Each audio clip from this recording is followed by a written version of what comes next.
They say money can buy anything. It can buy land. It can buy laws. It can buy the very ground a poor man stands on. But what money can never purchase is the invisible thread that binds a human soul to a place called home. The morning sun over the city riverside always tasted like a mixture of heavy humidity, salt, and decaying wood. For 30 years, Mr. Fat lived in the deep slimes of this forgotten waterfront slum. To the high-end city planners who sat in air-conditioned skyscrapers downtown, this place was just an eyesore. It was an ugly tumor on a billion-dollar skyline. A cluster of rusted tin roofs and rotting timber planks, holding on by nothing but stubborn prayers. But to Mr. Fat, every square inch of this muddy ground carried a heartbeat. Every single grain of sawdust, floating through the golden beams of morning light, was a silent witness to a life spent with honesty. At 60 years old, his hair was completely silver, cropped short like an old soldier. His face was a detailed map of deep wrinkles, carved into his skin by decades of relentless tropical sun and unforgiving manual labor. He wore a faded, sweat-stained denim shirt, with the sleeves rolled up to his elbows. His arms were thick, corded with hard muscle. His hands were massive, heavily calloused, and covered in small white scars from decades of sharp chisels and rough lumber. Right now, those heavy hands were moving with incredible, hypnotic slowness. He was holding a worn piece of sandpaper, gently smoothing the curved edge of an old, broken mahogany rocking chair. He worked in an open-air shack that served as his workshop. The air around him smelled deeply of cedar, pine, and the rich, warm scent of dried timber. He did not look up when the loud, modern world decided to invade his quiet sanctuary. The sound came first. A sharp, violent crunch of rubber tires crushing through wet gravel and deep mud. A sleek, pristine black Mercedes Maybach ground to a halt right at the edge of the dirt path, its polished chrome body looking completely ridiculous against the background of rusted iron walls. The heavy door opened with a muted thud. A young woman stepped out into the damp heat. Her name was Victoria. At 32 years old, she was the youngest chief executive officer in the history of Lin Corporation, a multi-billion-dollar development conglomerate. She was dressed in a flawless, bone-white, tailored suit that looked like it belonged on a European runway, not a riverside slum. Her large dark sunglasses obscured her eyes, but her lips were set in a thin, hard line that expressed absolute disdain. She took one step forward, and the sharp, red-bottomed heel of her expensive designer shoe sank directly into 3 inches of thick, black riverside mud. She did not flinch, but a muscle tightened in her jaw. Behind her, 3 younger men in identical sharp black suits immediately hurried forward, holding thick leather clipboards and high-end digital tablets. In the near distance, across the narrow canal, the deep, ominous rumble of heavy excavator engines began to shake the ground. The black smoke from their exhaust pipes stained the blue morning sky. The residents of the slum peeked through the cracks of their window shutters, their eyes wide with a mixture of terror and helplessness. They knew who she was. They knew what those machines meant. Victoria walked with a cold, robotic precision, ignoring the stench of the river, until she stopped right at the threshold of Mr. Fat's workshop. She stood there, blocking the sunlight, looking down at the silver-haired man who was still rhythmically sanding the old chair. She did not offer a greeting. She did not ask for his name. To her, he was just a minor legal obstruction on a spreadsheet. She spoke, and her voice was sharper than a surgical blade, completely devoid of any human warmth. "Old man, you received the third and final notice of eminent domain 48 hours ago. The heavy demolition excavators are scheduled to move across this perimeter next Tuesday morning at exactly 6 o'clock. Every single one of your neighbors has already accepted the standard relocation stipend and moved out. You are the only person left holding up a project that has $300 million in international bank loans riding on it. I am here personally because I do not like messy details delaying my schedule. Sign the demolition consent waiver right now, and I will instruct my legal team to add an extra 10% to your transition fund. If you refuse, the machines will still move in. The city will evict you by force, and you will leave this riverbank with nothing but the wet clothes on your back." One of her assistants stepped forward, extending a heavy gold pen and a crisp document toward the old carpenter. Mr. Fat did not move. He didn't look at the paper. He didn't look at the shiny gold pen. He carefully blew a soft breath across the mahogany wood, sending a small, fragrant cloud of fine red sawdust into the air between them. The dust caught the light, floating gently onto Victoria's white jacket, but she remained perfectly still, her face colder than marble. Mr. Fat slowly set the sandpaper down on his workbench, wiped his massive hands on a rag, and looked directly into Victoria's hidden eyes. His gaze was completely steady, empty of fear, and filled with a quiet, immovable gravity that made the young executive secretly uncomfortable. He spoke, and his voice was low, resonant, and deeply grounded in the earth. "Some structures in this world are built with concrete and iron, young lady. They are held together by numbers on a page, and they can be torn down by metal teeth in an afternoon. But some things are built with something else. They are built with memories that no machine can crush, and they are anchored by promises that no amount of money can buy. I cannot sign your paper. This shop stays where it is." Mr. Fat stood tall, his massive chest rising and falling with deep, slow breath. Victoria frowned, her sharp eyes scanning the dirt floor, the smoking stoves, and the small wooden joints holding the roof together. She felt a wave of intense irritation washing over her, but the heavy rumble of the excavators outside reminded her that she was completely out of time.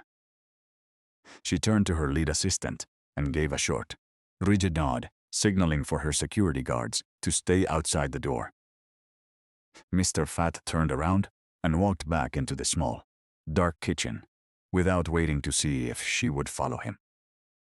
Victoria clenched her jaw, lifted her immaculate white trousers slightly to avoid the dark soot on the doorframe, and stepped inside. The interior of the house was simple, almost completely empty of modern furniture. A single, naked yellow light bulb hung from a long frayed wire in the center of the room, casting deep, dramatic shadows against the dark timber walls. But the kitchen did not feel cold. The air was thick with the rich, comforting aroma of hot white jasmine, rice bubbling in a clay pot, and local river fish stewed with black pepper. Underneath the smell of food, the intense, warm fragrance of aged sandalwood radiated from the structural pillars, creating an atmosphere that felt ancient and completely separated from the chaotic city outside. In the corner of the room sat a low, round wooden dining table, its surface smooth and dark from decades of being wiped clean after family meals. Mrs. Tu was already seated on a small wooden stool, holding her empty porcelain bowl with both hands. Her eyes were completely wide, staring into the empty space until Victoria walked through the door. The moment Victoria stepped into the yellow light, Mrs. Tu gasped loudly, her glassy eyes suddenly catching a spark of absolute, unadulterated joy. She dropped her bowl onto the table and rushed forward with a speed that did not match her frail, aging body. Before Victoria could react or step back, Mrs. Tu threw her thin, trembling arms around Victoria's waist, burying her face into the clean white fabric of her designer suit. My beautiful girl, you are finally home. Look at how thin you have become. Did the people in the city not feed you well? Fat, look at our daughter. She came back to us just like you promised. Mrs. Tu began to cry, her tears soaking into Victoria's expensive jacket as she squeezed the young executive with the desperate, iron strength of a mother who had spent 10 long years waiting for a ghost. Victoria froze completely, her body turning as rigid as stone, her hands hovering awkwardly in the air. She felt a sudden wave of disgust and panic, her professional instincts screaming at her to push the old woman away and maintain her distance. Let go of me. You are making a mistake.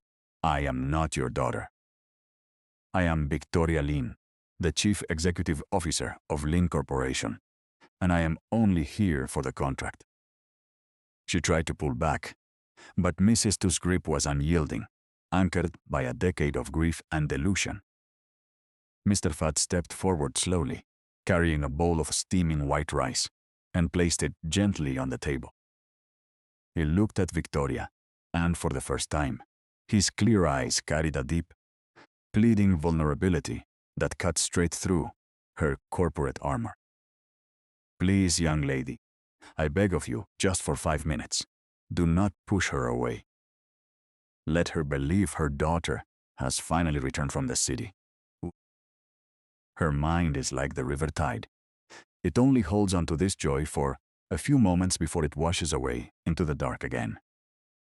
Victoria looked down at the silver head buried against her chest, feeling the intense warmth of the old woman's breath and the frantic, desperate beating of her fragile heart.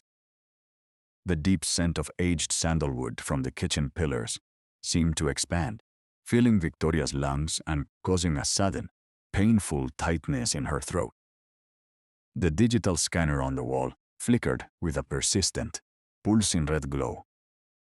In the center of the hyper-modern glass penthouse, a heavy silence weighed upon the room.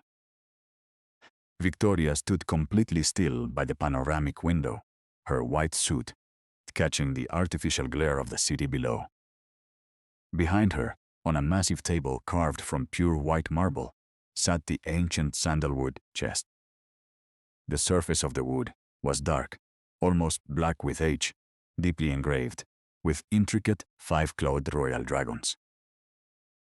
The iron brass corners were covered in a thick layer of pale green oxidation, sealing the box from the modern world. 3 of the country's top locksmiths stood around the table, their faces pale and slick with heavy sweat. Their tools, high-end digital drills, modern laser picks, and carbon fiber tension bars, lay uselessly on the marble. The chief locksmith slowly took off his magnifying visor, his hands trembling, as he wiped his brow with a cloth. He looked at Victoria's reflection in the glass window, his voice dropping into an anxious whisper. Madam Lin, we cannot bypass this mechanism. This is not a traditional lock that can be picked or decoded by digital machinery. It is an ancient, Imperial interlocking hidden mortise system, what the old masters called a dead man's puzzle. The entire internal structure is made of spring, loaded timber pressure plates that have been perfectly balanced for over a century. If we attempt to use mechanical force, or if we apply heat to cut the brass, the tension plates will immediately collapse inward. Inside the core of the wood, there is a glass capsule filled with a highly corrosive Imperial ink compound. The moment the plates collapse, the capsule breaks, and the ink will instantly dissolve the century-old documents inside. Victoria turned around slowly, her heels clicking sharply against the polished marble floor. She slammed her right hand hard against the glass window, her voice filled with a cold, desperate fury. I do not care about the history of the box, and I do not care about the old masters. That chest holds the original physical land, deeds signed by the founding family of this city. Without those physical documents in our hands, the international banking group will freeze our entire development fund next Friday morning. $300 million in credit will vanish, and the Lin Corporation will face total bankruptcy. Find someone who can open it, or I will ensure none of you ever work in this industry again.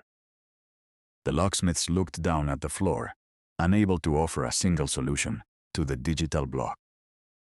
From the dim shadows at the back of the penthouse office, an elderly senior consultant stepped forward. E wore a simple, tradicional linen tunic, adjusting his thick glasses as he approached the ancient artifact. He traced the outline of the cloud carvings with a thin, wrinkled finger, speaking with absolute certainty. There is no modern machine that can read the mind of a master royal carpenter from the old dynasty, Madame. When this chest was built, the craftsman designed the wood to respond only to a specific sequence of physical pressure. The knowledge was never written down. It was passed through the bloodline, from father to son, by touch alone. There is only one family left alive in this region who carries the structural memory of the Imperial joinery. The last living master of that lineage is the old man whose workshop you ordered to be demolished this morning. He is the grandson of the man who sealed this very box. Victoria froze, her breath catching in her throat as the image of Mr. Fat's clear, calm eyes flashed through her mind. The low rumble of the excavators down by the riverside seemed to echo in her ears, miles away from her tower. She looked at the dark wood of the chest, realizing the immense weight of the old man's silent resistance. She picked up her phone, her fingers typing a rapid message to her transport team downstairs. Get the car ready. We are going back to the river. The black heavy tires of the Maybach ground down once again into the thick, wet mud of the riverside slum. The rain was falling in a dense, blinding sheet now, drumming against the rusted corrugated tin roofs, with a deafening roar that swallowed the distant sound of the city. Victoria pushed the heavy car door open herself, completely ignoring her assistants, who scrambled to hold a massive umbrella over her head. Her tailored white suit was already ruined, stained with dark water and gray ash from the charcoal stoves, but she did not even look down. In her arms, she held the massive Imperial sandalwood chest, her slender fingers locking tightly around its damp corners as she stumbled through the deep puddles. She marched straight into the open-air workshop, her breathing heavy and erratic, and slammed the ancient chest onto the worn pine workbench. The sudden impact sent a small shockwave through the timber, kicking up a plume of dry, sweet sawdust that mixed with the damp air. Mr. Fat was sitting on a low stool in the corner, holding a small oil lamp near his wife's face, as he gently adjusted a blanket over her shoulders. He did not look startled by the violent intrusion. His clear, calm eyes slowly turned from the flame to the dark box on his table. Victoria stood over the workbench, her shoulders heaving, as she wiped a mixture of rain and cold sweat from her forehead. You win, old man. I don't have time to play your games or argue about history anymore. Open this box right now, and I will write you a certified check for $50,000 on the spot. You can take your wife, leave this miserable mud, and buy a luxury high-rise apartment anywhere in the city center. Just press whatever hidden spring is inside and open it before the banks close their offices today. Mr. Fat stood up with a slow, deliberate grace, his tall frame casting a long shadow against the wooden wall behind him. He did not look at Victoria's face. Instead, he placed his large, rough hand gently on the top panel of the ancient chest. His thick thumb carefully traced the outline of the five-clawed royal dragon hidden within the carved clouds, his voice dropping into a low, resonant tone. My grandfather built this specific chest 65 years ago, young lady, in a small room behind the old capital. He spent 3 months in absolute darkness just curing this timber so the natural oil would never evaporate. He built it for the great-grandfather of the man whose name is printed on your shiny corporate building downtown. He always told my father that this box was designed to protect the true soul of a family, not just their pieces of paper. Victoria stepped forward, tapping her wet designer shoe against the dirt floor, her voice cracking with rising panic. I don't care about your grandfather's soul, old man. I care about the land grants that are locked inside that wood. The International Board is meeting in exactly 4 hours, and if those documents are not on the table, everything is gone. Get your chisels, get your hammer, or whatever primitive tools you use, and break it open. Mr. Fat took his hand off the wood and crossed his massive arms over his chest, looking down at her with absolute calm. I do not need iron tools to open my grandfather's heart, Victoria, and I have no use for your $50,000. But if you want to see what is inside this chest, you must leave your wealth, your guards, and your phone outside that door. You will sit down at our table in the kitchen, and you will eat a simple bowl of rice with my wife and me. Just a human being sharing food with other human beings under a leaking roof. If you cannot do that simple thing, then take your box and leave my riverbank. The heavy wooden floorboards of the kitchen groaned loudly beneath the sharp pressure of Victoria's designer heels. Every step she took into the dim room felt like a physical descent into a world she had spent her entire adult life trying to forget. The small space was entirely dominated by the thick, sweet aroma of steaming jasmine rice and the sharp, peppery scent of fish simmering over a low coal fire. But beneath the smell of the food, the underlying fragrance of aged sandalwood radiated from the ancient timber frame of the house, heavy and warm. Victoria approached the low, round wooden dining table, her eyes scanning the simple porcelain bowls and the chipped edges of the wooden stools with absolute disdain. She did not want to sit. She did not want to touch anything in this room. But the heavy ticking of her own watch reminded her that the International Banking Board was moving closer to their final deadline with every passing minute. She pulled back a small stool and sat down, her body completely stiff, her hands resting tightly on her lap to avoid making contact with the table. Across from her, Mrs. Tu sat with her hands clasped together, her wide, glassy eyes suddenly locked onto Victoria's face with an intensity that made the young executive shudder. The older woman's face completely transformed, the confusion and panic washing away, replaced by a radiant and pure expression of maternal love. She reached across the narrow table, her thin, wrinkled hands, moving with incredible speed before Victoria could pull away. Mrs. Tu's fingers clamped tightly around Victoria's palms, her grip surprisingly powerful, fueled by a decade of deep, unspoken grief. My beautiful girl, you are finally home. Look at how thin your hands have become.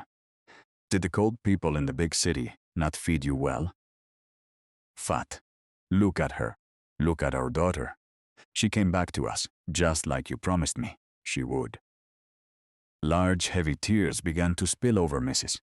Tu's wrinkled cheeks, falling onto the dark wood of the table as she squeezed Victoria's hands with absolute desperation.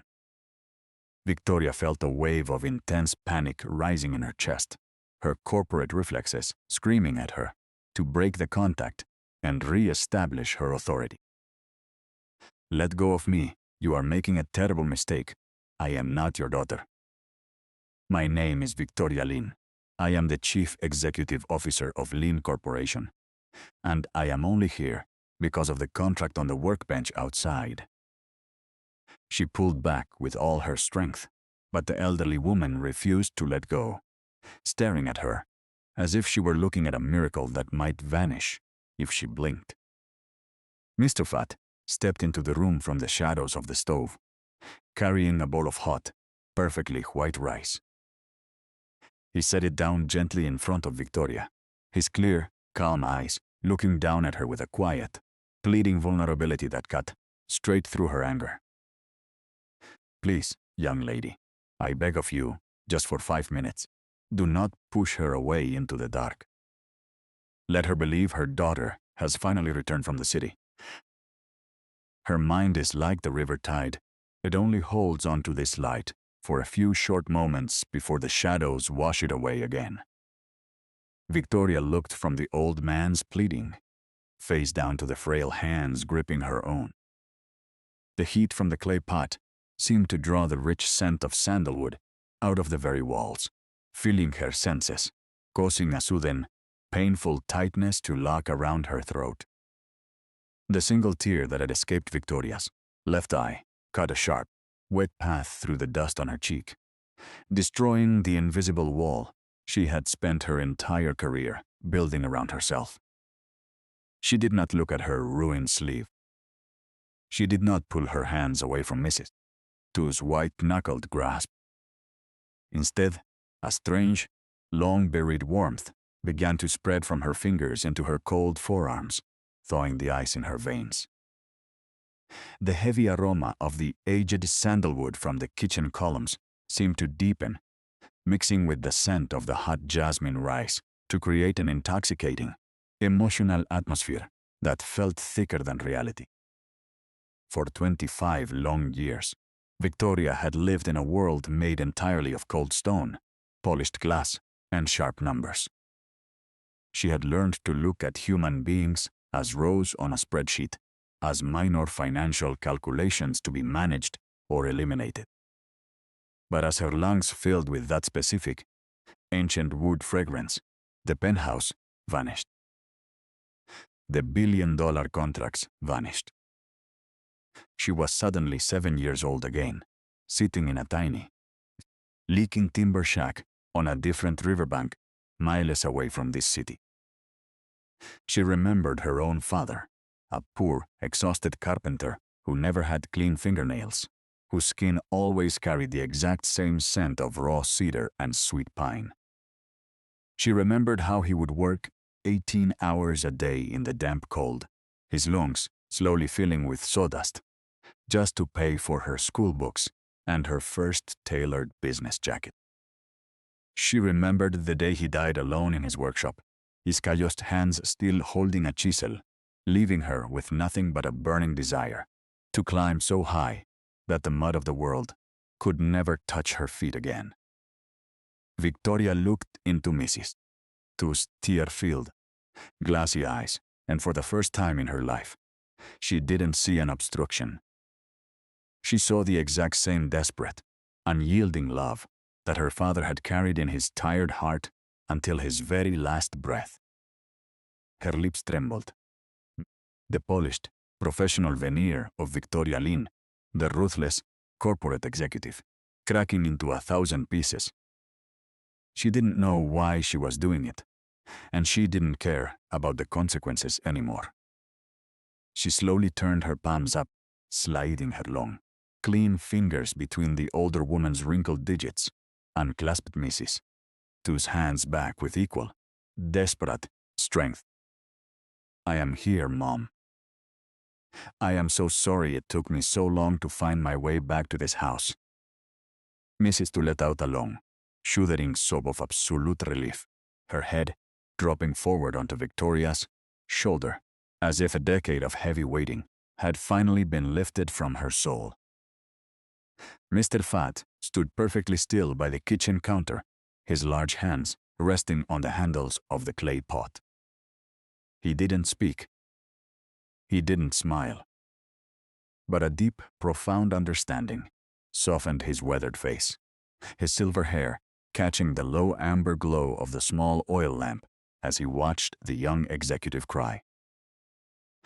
Outside, the tropical rain continued to hammer against the thin tin roof, creating a wall of thunderous sound that locked the three of them together in a fragile, timeless sanctuary.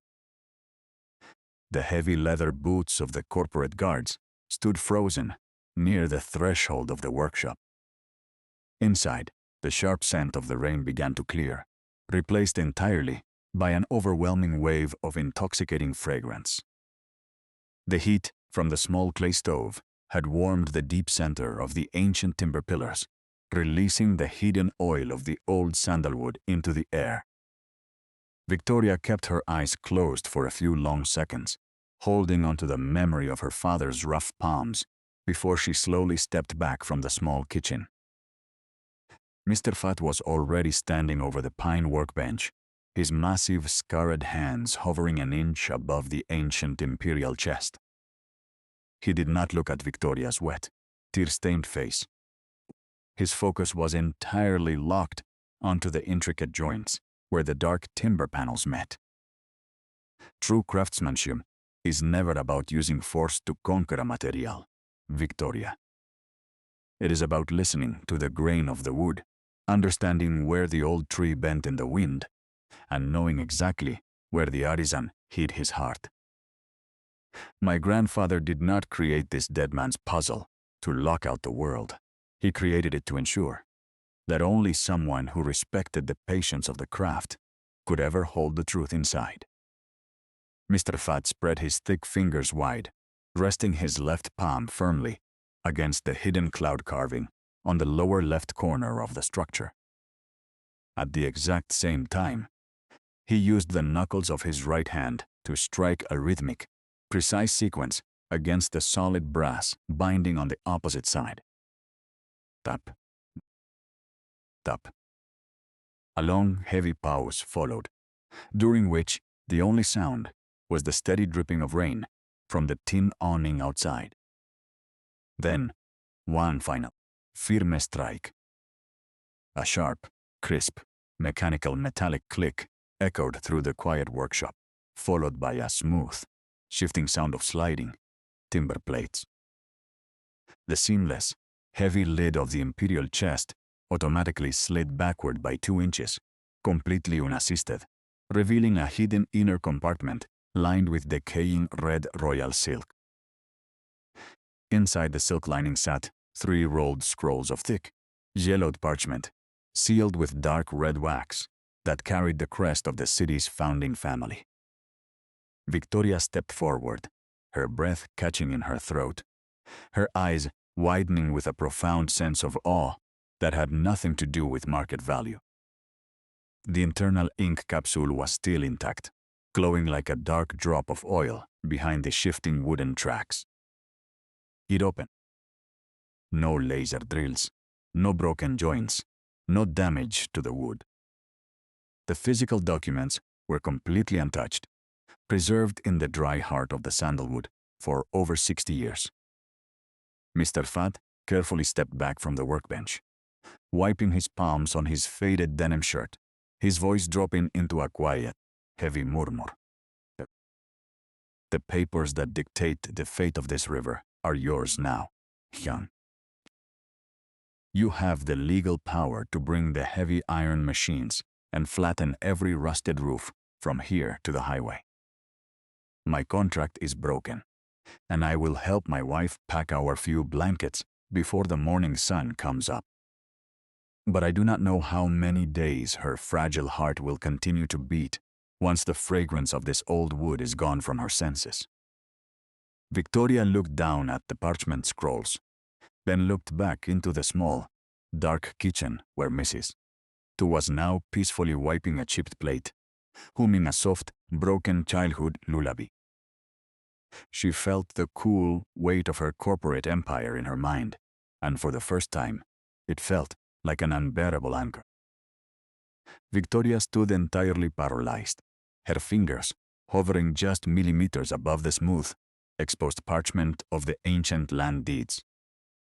These yellowed, wax-sealed scrolls were the absolute keys to her multi-billion-dollar empire, the legal weapons she needed to fulfill her promise to the board and secure her position at the absolute top of the city's concrete jungle. She had won the battle. She had the documentation that proved, without a single shadow of a legal doubt, that the Lin Corporation owned every square inch of this black riverside mud. But as her eyes tracked the elegant, hand-inked characters on the ancient paper, the heavy scent of the aged sandalwood seemed to wrap around her throat like a physical hand, suffocating the cold, calculating executive within her. She looked past the edge of the wet pine workbench, her gaze drifting into the quiet, smoky kitchen. Mrs. Tu was standing over the small basin, her thin, frail back curved with age as she meticulously washed a chipped porcelain plate, humming a broken, beautiful childhood lullaby with a soft, peaceful smile on her wrinkled lips. The older woman looked completely content, completely anchored in the warm, wood-scented sanctuary of the only home her fading mind could still remember. Mr. Fat slowly stepped closer to the workbench, his shadow falling across the open Imperial chest, his weathered face showing nothing but a calm, dignified acceptance of his defeat. He didn't scream at her, he didn't curse her name, and he didn't beg for mercy. He simply looked at the open box with the deep, quiet respect of a true master artisan. "You have your documents now, Victoria," the old carpenter spoke, his low, resonant voice vibrating with a sorrowful gravity that cut straight through her heart. "The chains on my grandfather's lock have been broken, and the land belongs to your shareholders and your towering structures of glass and steel. As soon as the morning sun breaks through the river mist, I will pack our few woolen blankets, my primary chisels, and my wife's extra sweaters into a single crate. We will walk away from this waterbank and leave the perimeter entirely clear for your yellow iron machines, just as your legal notices demanded. But as a man who has spent 60 years watching how wood lives and dies, I must tell you a final truth before we disappear. My wife's remaining spirit is entirely bound to the scent of these ancient sandalwood columns. It is the only compass left that keeps her from drowning in the absolute darkness of her own mind. I do not know how many days her fragile heart will continue to beat once the fragrance of this home is torn away from her senses." Victoria looked down at her own white tailored suit, now heavily ruined, smeared with black riverside mud and covered in a fine layer of red cedar sawdust. She looked at her expensive, red-bottomed designer shoes, completely caked in the dirt of the people she had looked down upon from her high-glass penthouse. She realized, with a sudden, crushing clarity, how completely empty her world of numbers and spreadsheets truly was compared to the immense human love standing in this broken shack. Her fingers tightened around the edges of the table, her jaw setting into a firm, powerful line as a completely new kind of authority took over her voice. "No one is packing any blankets, Mr. Fat, and no one is leaving this riverbank." The pristine morning light broke softly over the wide, moving river, turning the heavy gray mist into a glowing sheet of pale amber. At the muddy edge of the construction perimeter, a massive yellow excavator stood idling, its iron engine sending deep, vibrating hums through the wet ground. Two corporate board directors in crisp, unblemished blue suits stood by the main fence, checking their high-end digital tablets and looking at their luxury watches with growing impatience. The heavy tracks of the steel machine were already positioned, a mere 2 feet from the weathered wooden posts of Mr. Fat's old open-air workshop. The driver sat high in the glass cabin, his gloved hand resting firmly on the black hydraulic levers, waiting for the final clear radio command to drop the iron bucket. Suddenly, the sleek black body of the Maybach tore through the wet gravel path, its tires spraying dirty river water across the metal barricades. As it skidded to a violent halt directly between the heavy machinery and the old wooden house. The door flew open, and Victoria stepped out into the damp morning air, her movements sharp, deliberate, and carrying a completely different kind of power. She was still wearing the same tailored suit from the day before, but it was completely transformed. The white sleeves were smeared with dark grease, the knees were stained with black river mud, and a fine layer of red sandalwood dust clung to the fabric. Her expensive sunglasses were completely gone, exposing her clear, intensely focused eyes to the bright morning sky. The lead corporate assistant rushed forward, his face pale with anxiety as he held out a legal folder. "Madam Lin, thank God you are finally here with the ancient parchment scrolls. The International Banking Group has just opened their line in London. The surveyors are completely ready. The permits are active, and we can flatten this entire sector within 45 minutes. Please give the driver the clearance so we can secure the multi-billion-dollar credit line before the board meets at noon." Victoria walked past him without taking the folder, her muddy shoes clicking with absolute authority against the wet earth as she faced the entire gathering of corporate workers. "Turn off the engines," she commanded, her voice low, steady, and projecting across the riverbank with a force that made the lead engineer instantly freeze. "The project is completely cancelled, and these machines are leaving this perimeter before the sun is fully up." The assistants and the board directors stared at her in absolute horror, their mouths opening in sudden, shocked disbelief. "Madam Lin, you cannot be serious. This land represents the entire future portfolio of the Lin Corporation. If we do not build the luxury high-rise towers here, the investors will pull out by Friday afternoon." Victoria lifted the ancient land deeds high in her hand, the red wax seal of the city's founding family, catching the bright golden rays of the sun. "We are not building concrete boxes for billionaires on this mud," she stated, looking directly into the eyes of her greedy board members. "We are revising the entire master urban plan, with the city council starting at 8 o'clock this morning. This riverside slum will be legally preserved, upgraded, and transformed into a permanent historical cultural heritage village. Every single resident who has lived on this waterbank will keep their land, and our corporation will fund a modern, free medical facility for the elderly right there at the corner intersection. If any investor wants to pull their money out because we choose to protect the living history of this city, tell them I will personally buy back their shares before the closing bell." The thunderous applause and the sudden, overwhelming wave of tears from the slum residents swept across the riverside like a seasonal tide. People were crying, throwing their arms around one another, and dropping to their knees in absolute disbelief as the heavy iron excavators began to reverse away from their doorsteps. In the near distance, right at the threshold of the reinforced wooden workshop, Mr. Fat stood completely still, his massive hands resting quietly at his sides. He looked across the clearing at Victoria, his clear, calm eyes reflecting the brilliant golden rays of the morning sun. Slowly, with the immense dignity of a man who had successfully guarded his family's honor, he raised his right hand, placed it firmly over his heart, and lowered his silver head in a deep, profound bow of respect.